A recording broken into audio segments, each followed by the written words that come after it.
Hello everyone, welcome to Sarvodaya Gurukul. दोस्तों, इस video में हम लोग जानने वाले हैं कक्षा 7 का हिंदी विषय का शिक्षण योजना कैसे बनाएं। सबसे पहले आपको ध्यान में रखना है कि इस प्रकार से आप 4 कॉलम बना लेंगे। फर्स्ट कॉलम में आपको लिखना होगा दिनांक, यहाँ पे दिनांक सही लिख लीजिएगा। उसके बाद सेकंड में आप कक्षा डालेंगे, फिर विषय है, उसके बाद समय।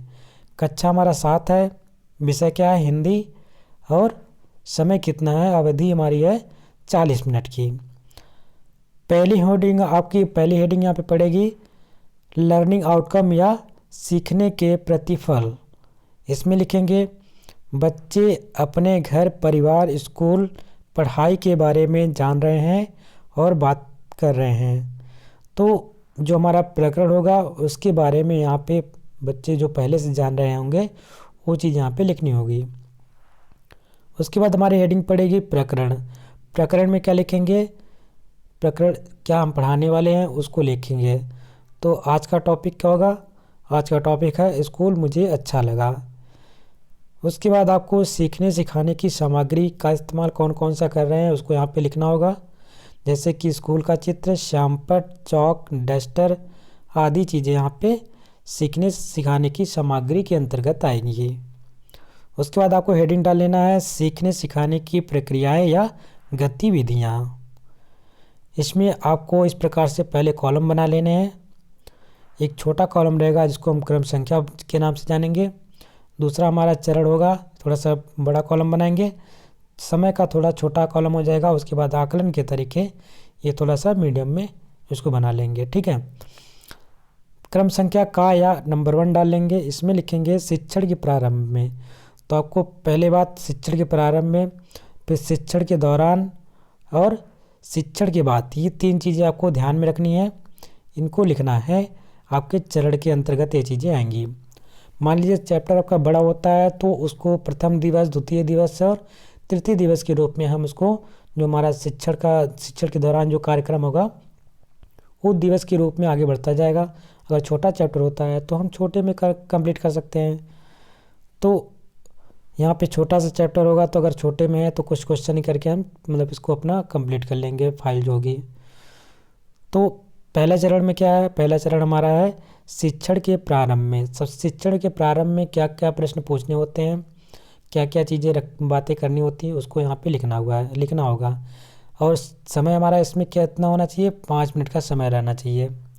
इसमें जो आकलन के तरीके हैं किस प्रकार के होने चाहिए, बच्चे प्रश्नोत्तर के माध्यम से बातचीत, प्रकरण से संबंधित पूर्व ज्ञान के आधार पर उत्तर देंगे।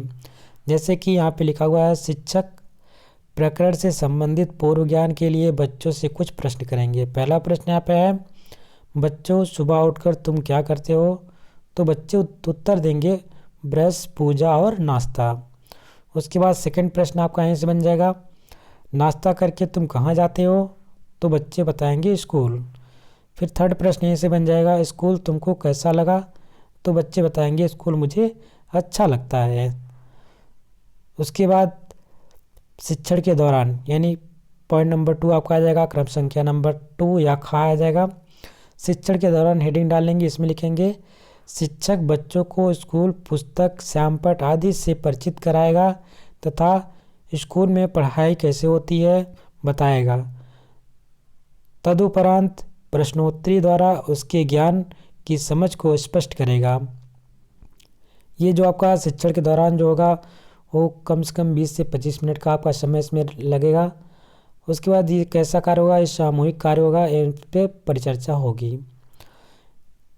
फिर पहला प्रश्न यहाँ से बनेगा जिस पे आप स्कूल के टीचर जो डिटेलिंग पूरा समझाएंगे उसके उत्तर के बारे में। तो यहाँ पे सिर्फ प्रश्न लिखना होगा। ये शिक्षण योजना है आपका, और जो समझाने का तरीका होगा वो सब क्लास में होगा, लेकिन यहाँ पे सिर्फ एक फ़ाइल बनानी है तो फाइल में ये चीज़ें ही लिखनी है, उसके आंसर नहीं लिखने हैं यहाँ पे। तो पहला प्रश्न है स्कूल का गेट देखकर तोतो चान क्यों रुक गई। तो इस टीचर को पहले से पता होगा, इसका आंसर वो देगा वहाँ पे। दूसरा है तोतो चान कितने वर्ष की जापानी लड़की है। तीसरा प्रश्न है स्कूल में कमरों के स्थान पर किसका प्रयोग होता है। चौथा प्रश्न है स्कूल में कुल कितने बच्चे हैं। उसके बाद आपकी अगली हेडिंग पड़ेगी, अगला चरण आपका होगा शिक्षण के बाद। ये क्रम संख्या तीसरा हो जाएगा या गा हो जाएगा, और समय इसमें कितना लगना चाहिए, कम से कम आपका 10 मिनट का, ठीक है। और ये क्या होगा कि जो हमारा आकलन के तरीके में होगा, आकलन के तरीके के अंतर्गत हमारा छोटे छोटे समूहों में चर्चा एवं समूह कार्य। शिक्षण के बाद में क्या करना है, शिक्षक बच्चों के ज्ञान को पुष्ट करने के लिए बच्चों को छोटे छोटे समूहों में बैठाकर उनको अपने स्कूल भवन का मॉडल चित्र बनाने के लिए बच्चों को कक्षा कार्य देगा, और सभी बच्चे कक्षा कार्य करेंगे। उसके बाद आपको क्या करना होता है, आपके फाइल में गृह कार्य देना होता है, यानी कि बच्चों को कुछ काम देंगे जो घर से करके लेकर आएंगे। जैसे यहाँ पे लिखेंगे, बच्चे गृह कार्य में अपनी कॉपी पर निम्नलिखित प्रश्नों के उत्तर लिखकर लाएंगे। कौन कौन से प्रश्न हैं। पहला प्रश्न है, हेडमास्टर ने तोतो चान के सिर पर हाथ रखकर क्या कहा। दूसरा प्रश्न है, तोतो चान के पिता क्या बजाते थे। तीसरा प्रश्न है, तोतो चान मुंह से क्या चलाती थी। चौथा प्रश्न है, बच्चों के खाने के डिब्बे में कौन झांकता था। ये गृह कार्य कंप्लीट होने के बाद आपको अगली हेडिंग पड़ेगी आपकी आगामी शिक्षण योजना। आगामी शिक्षण योजना में हम लिखेंगे, शिक्षण के समय एवं अवलोकन के आधार पर शिक्षक बच्चों की शैक्षणिक संप्राप्ति का निर्धारण कर आगामी शिक्षण योजना का निर्माण करेगा।